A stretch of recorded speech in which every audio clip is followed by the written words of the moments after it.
Want to get free tips in your inbox? I know what you're thinking. Sign up for your spam emails in my inbox every day. No thanks. Don't worry, I won't be emailing you more than once per week. And each email will contain insightful, valuable, actionable tips that you can apply to your podcast today to get closer to Podmastery. Sign up now at podmastery.co. That's podmastery.co. Our clients get 75% of their leads from their podcasts. I read this from a so-called podcast coach on LinkedIn recently. In this episode, I'm going to tell you why a lot of what you read from the podcast gurus is simply made up bullshit.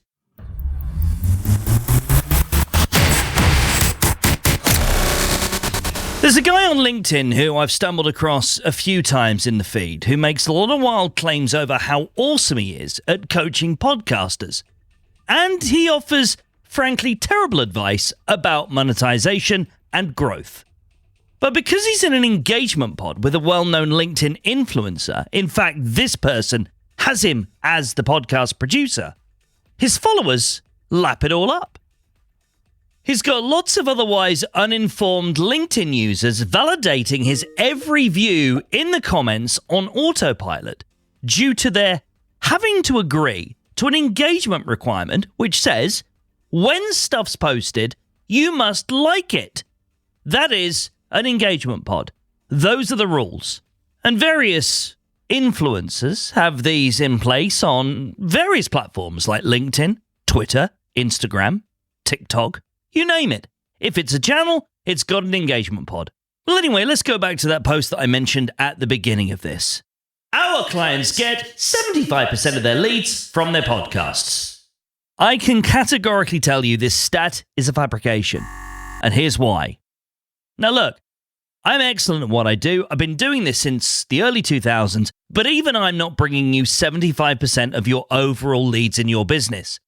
And this is because that's a hugely unlikely goal to reach, even if you were the biggest podcast on the planet. Even John Lee Dumas isn't converting 75% of all of his listeners into buying customers. 75% of all leads from a podcast? Are you joking? Even for bigger brands who have tried and tested marketing channels that are bringing them leads almost every day. That's why this is absolute nonsense. Don't believe me? Okay, let me dissect this ridiculous claim piece by piece. First of all, let me read you the paragraph in full from this particular podcast guru on LinkedIn. Our clients get 75% of their leads from their podcasts. We've made 75% of our prospects podcast listeners. Looking to run this too? Send me a DM request. All right, I'm going to give you a breakdown of why this is typical made-up guru nonsense. First of all, the claim lacks specifics. It doesn't specify what kind of leads they're referring to, nor does it clarify the nature of these leads. Are these sales leads, marketing leads, or something else? Now, without context, this claim is too vague to be meaningful. The claim is unsubstantiated. He makes a bold claim, 75% of leads coming from podcasts, without providing any evidence or context. In the world of marketing and lead generation, such high figures are rare and usually require substantial proof or case studies to be believable. He's obviously relying on most people accepting it on face value and asking no further questions. Now, this might work because once they're following him, they may forget to do the background checks and the due diligence, in which case they'll end up in his sales funnel, potentially buying from him. In which case, it's a decent risk for him to take, if all he's looking to do is make money from unsuspecting victims. The claim is an overgeneralization.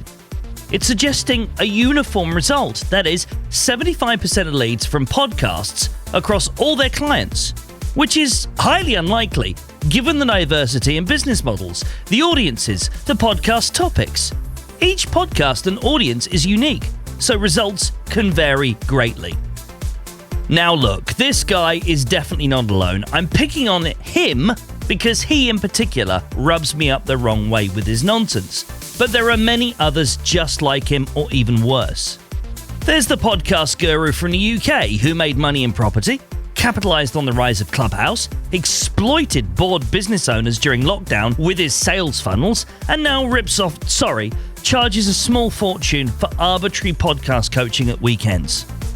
There's the whole slew of Instagram podcast gurus who promise you the earth and tell you all you need to do is buy their $97 course, which invariably is a PDF of bullet points that you could find for yourself for free by searching Google or YouTube. Then there's the slightly more legitimate-looking podcast agency.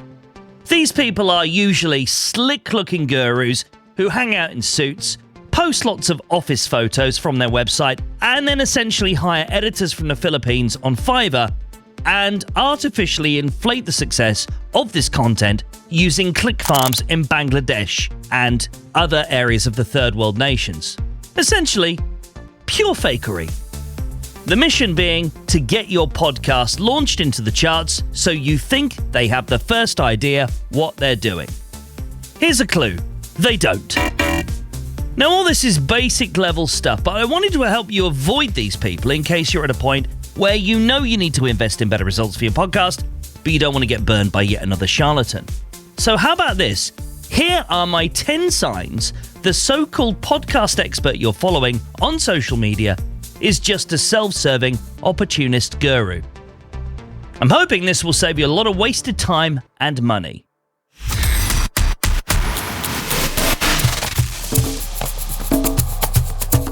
Gurus promise overnight success, massive listener numbers, and top chart positions.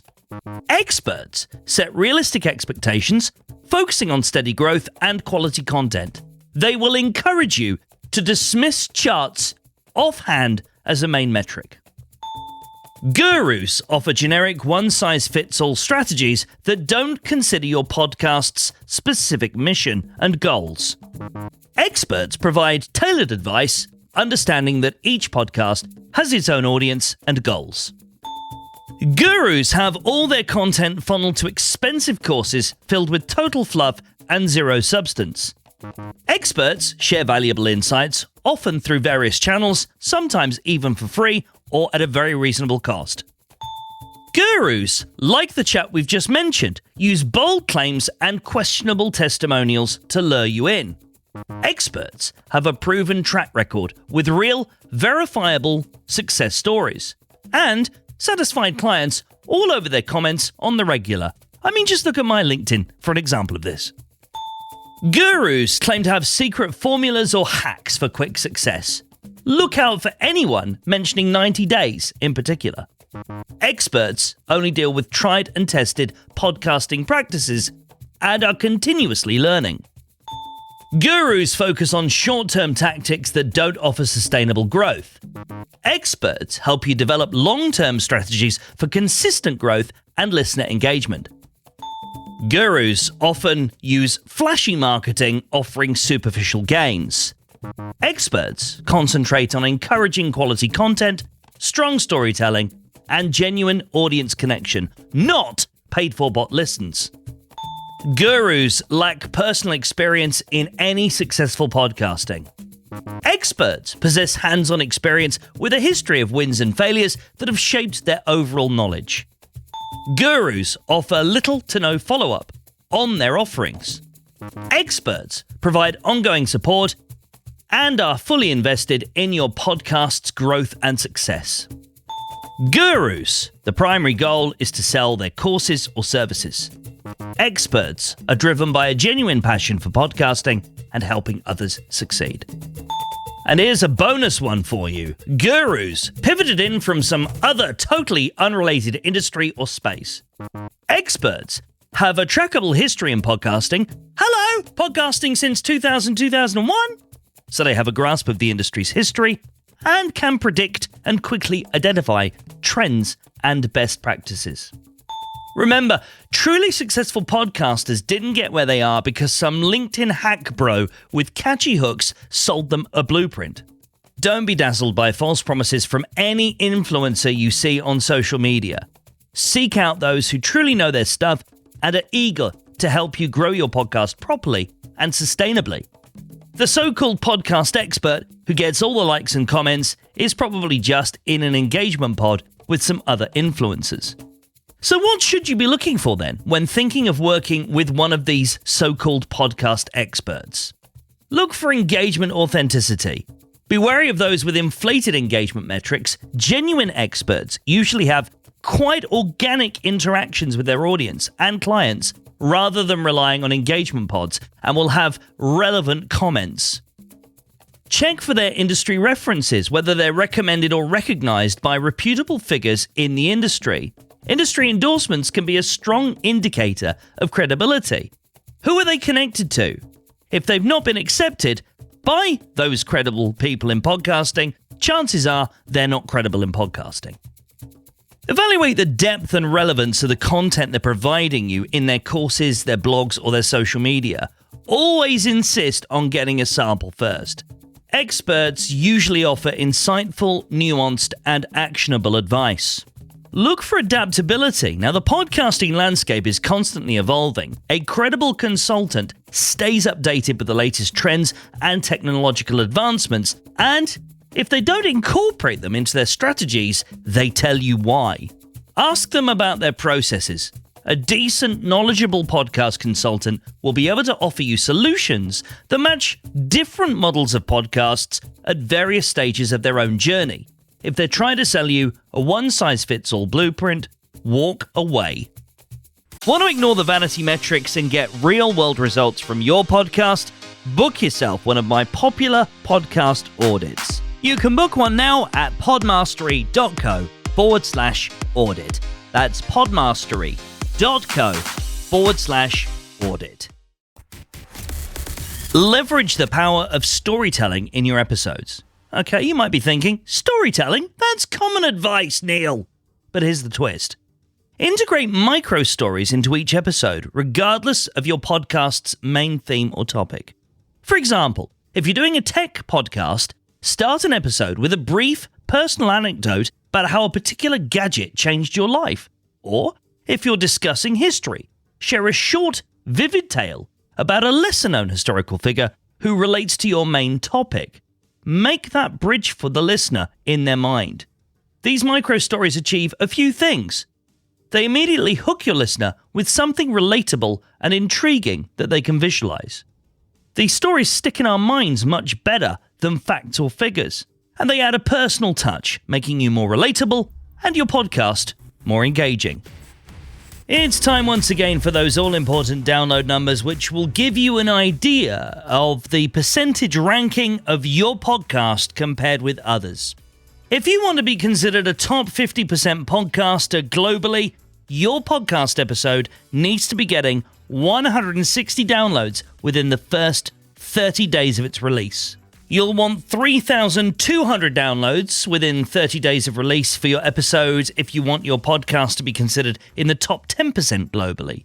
Top 5%, 7,500 downloads. Top 2%, 20,000 downloads.